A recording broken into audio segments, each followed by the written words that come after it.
আমাদের বাংলাদেশের একজন বড় বুজুর্গ আলেম আছেন ওয়াইস হযরত মাওলানা মুফতি নজরুল ইসলাম কাসেমি, অনেক সুন্দর বয়ান করে, দরদ মাখা বয়ান।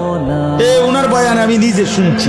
উনি বলছে শুকর সকালবেলা যখন ঘুম থেকে উঠে, ওনার বয়ানের তো শুকর চোখ একসাথে মেলে না, মানে আমরা যেমন চোখ খুলি না ঘুমের থেকে, শুকর একসাথে চোখ মেলে না, মানে পুরাটা খুলে লায় না আর কি, একটু একটু করে খোলে, একটু এরকম আস্তে আস্তে চোখ মেলে, মানে একটু একটু করে চোখ মেলে।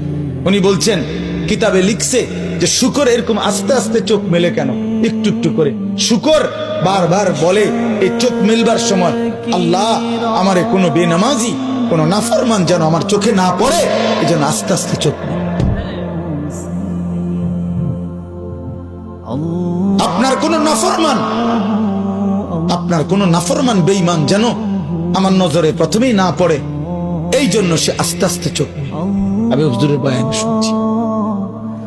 তোমাকে শুকরে ঘৃণা করে, কুকুরে ঘৃণা করে।